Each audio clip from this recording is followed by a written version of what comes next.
Hello intelligent people. स्वागत है आपका दिशा निर्देश की इस वीडियो में। इस वीडियो में हम जा रहे हैं बात करने के लिए कि डिप्थेरिया क्या होता है, इसका एपिडेमियोलॉजी क्या है, इसका साइन एंड सिम्टम्स क्या है, ट्रीटमेंट क्या है और इसका प्रिवेंशन क्या क्या है। तो बन रही है इस वीडियो में हमें लास्ट तक।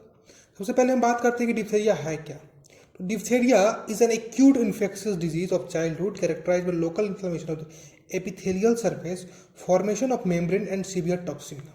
यहाँ पे नोट करने की चीज़ जो है वो है acute infectious disease of childhood, यानी कि ये शॉर्ट टर्म डिजीज है। मतलब एक्यूट मतलब होता है जो कम समय के लिए होता है, और चाइल्डहुड मतलब बच्चों को ये ज़्यादा अफेक्ट करती है। इसका कैरेक्टराइज बाय मतलब साइन एंड सिम्टम्स क्या दिखाता है, ये इन्फ्लामेशन ऑफ एपिथेलियल सरफेस। जो हमारा एपिथेलियल सरफेस हमारा रिस्पिरेटरी ट्रैक्ट में होता है, गैस्ट्रो इंटेस्टाइनल ट्रैक्ट में होता है, हमारा वेजाइना में होता है। तो जहाँ जहाँ ये एपिथेलियल सर्फेसेस होती है वहाँ क्या करती है, इन्फ्लामेशन यानी कि सूजन काउज कर देती है, इन्फ्लामेशन हो जाती है। और टॉक्सीमिया, सीवियर टॉक्सीमिया ये पैदा करती है। टॉक्सीमिया मतलब टॉक्सिक इन ब्लड। जो टॉक्सिसिटी होता है बैक्टीरिया का वो अगर ब्लड में हो जाती है तो उसको टॉक्सीमिया कहते हैं। और सीवियर टॉक्सीमिया मतलब बहुत ज़्यादा टॉक्सिसिटी अगर ब्लड में हो गई तो इस बैक्टीरिया का। अब हम बात करते हैं इसका एपिडेमियोलॉजी के बारे में। एपिडेमियोलॉजी क्या होता है, अगर किसी भी डिजीज कंडीशन के बारे में या डिजीज के बारे में हम पढ़ते हैं कि ये कैसे फैल रही है, किस चीज़ की वजह से ये हो रही है, कैसे फैल रही है, इसका सोर्स ऑफ इन्फेक्शन क्या है और इसका इंक्यूबेशन पीरियड क्या है या साइन एंड सिम्टम्स क्या है, तो इसको हम एपिडेमियोलॉजी बोलते हैं। तो सबसे पहले एपिडेमियोलॉजी में हम पढ़ेंगे एजेंट इसका क्या है, कौन सा ऐसा बैक्टीरिया है जो कि डिप्थेरिया काउज करता है। तो कॉर्नियोबैक्टीरियम डिप्थेरिया एक बैक्टीरिया है जो हमारा क्या करता है, डिप्थेरिया को काउज करता है। अब इसका सोर्स ऑफ इन्फेक्शन मतलब ये इन्फेक्शन कहाँ से पैदा होता है। अब कोई भी इन्फेक्टेड पर्सन है, उसका डिस्चार्ज अगर हो रहा है उसका, तो सोर्स ऑफ इन्फेक्शन वही हुआ। अगर वो किसी व्यक्ति इन्फेक्टेड है, उसका डिस्चार्ज यानी कि मान के चलिए नाक से उसने छींका और उसकी नेजल डिस्चार्ज कहीं पे पड़ी हुई है और किसी का हाथ लग गया और फिर उस हाथ उसने मुंह में ले लिया, तो वो ऐसे फैलती है डिप्थेरिया। मोड ऑफ इन्फेक्शन कि ये कैसे फैलती है, मोड ऑफ इन्फेक्शन मतलब ये किस चीज़ के थ्रू फैलती है। तो ड्रॉपलेट्स क्या होता है, आपने छींका कहीं पे किसी भी प्लेस पे पड़ गया और वहाँ किसी ने हाथ रखा, फिर उस हाथ को अपनी आँख या नाक या मुंह में ले लिया उसने, तो इससे हमारा क्या होता है, डिप्थेरिया फैलता है और इसको हम ड्रॉपलेट्स बोलते हैं और मोड ऑफ इन्फेक्शन इसका ड्रॉपलेट्स। अब बात करते हैं इंक्यूबेशन पीरियड की। इंक्यूबेशन पीरियड क्या होता है, जैसे कि आज ये बैक्टीरिया आपके शरीर में एंटर किया और ये कितने दिन बाद आपको साइन एंड सिम्टम्स दिखाएगी, लक्षण कितने दिन बाद दिखाएगी, उसको हम इंक्यूबेशन पीरियड कहते हैं। आज तो बैक्टीरिया आपके अंदर चली गई लेकिन आज वो लक्षण नहीं दिखाएगी, वो कुछ दिन बाद दिखाएगी। तो जितने दिन बाद वो दिखाएगी उसको हम क्या बोलते हैं, उसको हम बोलते हैं इंक्यूबेशन पीरियड। और इसका इंक्यूबेशन पीरियड क्या है, 2 to 5 days। आगे हम एपिडेमियोलॉजी में पढ़ते हैं।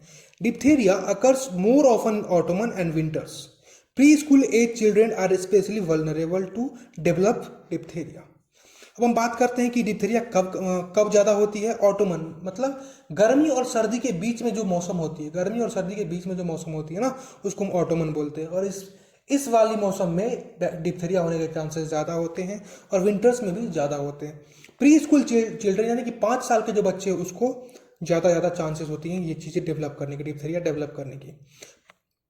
अब हम पढ़ते हैं प्रीवैलेंस रेट। प्रीवैलेंस रेट क्या होती है, प्रीवैलेंस रेट में हम क्या पढ़ते हैं कि कितनी केसेज, कौन सी ईयर में कितनी केसेज इस डिप्थेरिया की आई, या कोई भी डिजीज कंडीशन की या कोई भी बैक्टीरियल डिजीज की कितनी केसेज आई पर्टिकुलर ईयर। जैसे हम 2024 की पढ़ रहे हैं तो प्रीवैलेंस रेट 2024 की कितनी हुई, 2000 जैसे कि यहाँ पे 2022 की प्रीवैलेंस रेट 144 है तो 144 केसेज उसमें दी गई थी, तो इसको हम प्रीवैलेंस रेट बोलते हैं।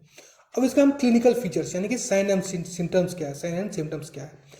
तो the various sites affected are nasal mucosa, tonsils, pharynx, larynx, trachea, conjunctiva and vagina.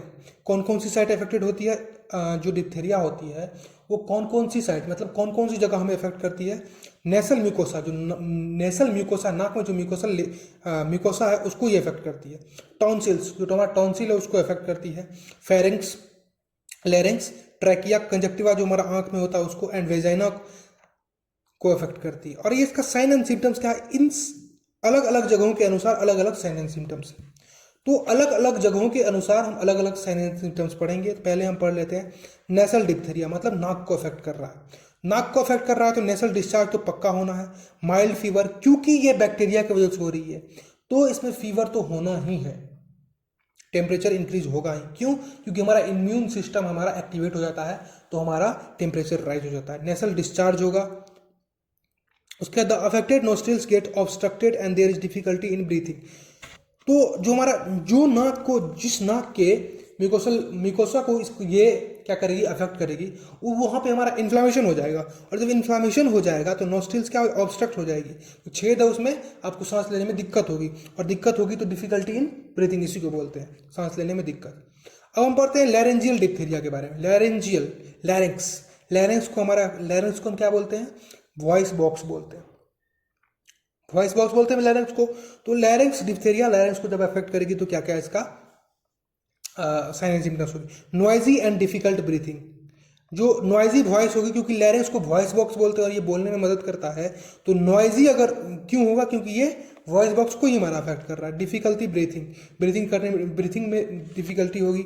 Barking कफ, जो आप खांसोगे तो जैसे कुत्ते भौंकते हैं उस तरह से आपको खांसी होगी। और हॉर्सनेस ऑफ वॉइस आपकी क्या है, जो फटी फटी से लगेगी।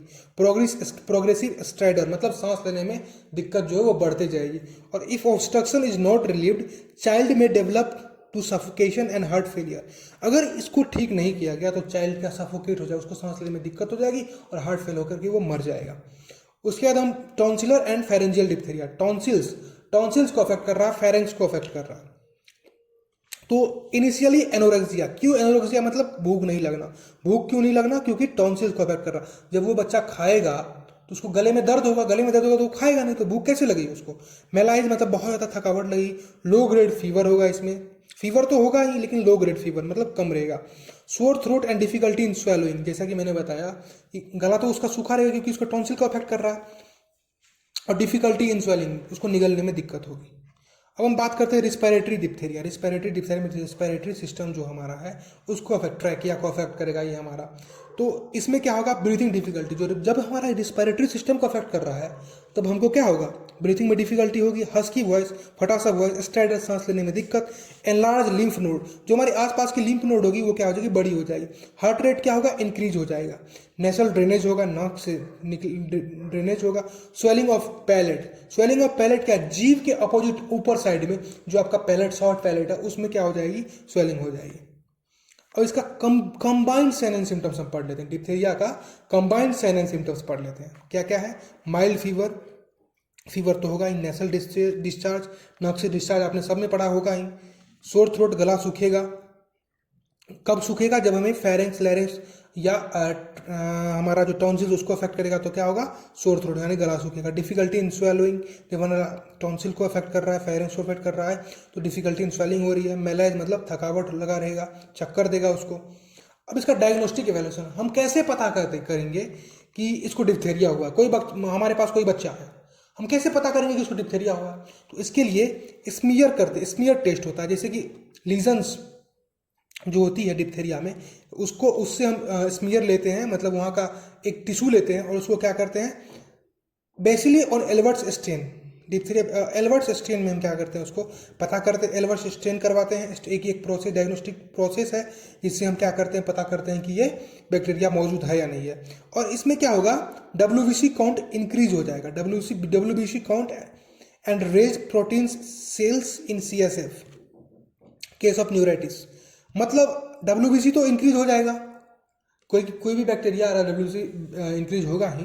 बट अगर हमारा ब्रेन तक हमारा पहुंच चुका है और ब्रेन को इन्फ्लामेशन करा रहा है तो हमारा CSF में प्रोटीन की मात्रा बहुत ज़्यादा बढ़ी रहेगी और सेल्स की मात्रा बहुत ज़्यादा बढ़ेगी। CSF क्या है, सेरेब्रो स्पाइनल फ्लूइड, इसमें क्या हो जाएगी, प्रोटीन्स और सेल्स की मात्रा बढ़ जाएगी। जब आप CSF के बारे में पढ़ोगे तो इसमें प्रोटीन्स एक मिनिमम मात्रा में होनी चाहिए, सेल्स एक मिनिमम मात्रा में होना चाहिए। But at the condition of neuritis, मतलब जब हमारा ब्रेन को इन्फ्लामेशन कर देगा ये, तब हमारा CSF में ये प्रोटीन और सेल्स ज़्यादा मात्रा में मिलेगी। अब इसका ट्रीटमेंट क्या है, जो टॉक्सिन्स है उसको हम न्यूट्रलाइज करेंगे एंटीटॉक्सिन्स दे करके। Eradication of bacteria by antibiotics दे करके बैक्टीरिया को हम भगाएंगे। Supportive and symptomatic treatment, supportive जैसे पेन हो रहा है तो पेन के लिए, फीवर होता है फीवर के लिए, तो सिम्टोमेटिक ट्रीटमेंट इसको बोलते हैं। मैनेजमेंट ऑफ कॉम्प्लिकेशन, जैसे कि सफोकेशन होकर मर ना जाए, हार्ट फेलियर ना हो जाए, इसके लिए ऑक्सीजन थेरेपी देंगे। तो ये हमारा क्या हो जाए, कॉम्प्लिकेशन का मैनेजमेंट हुआ। अब प्रिवेंशन कैसे करेंगे? प्रिवेंशन करेंगे, the patient should be isolated until the course of antibiotics is complete और until 2 cultures from throat and nose are negative.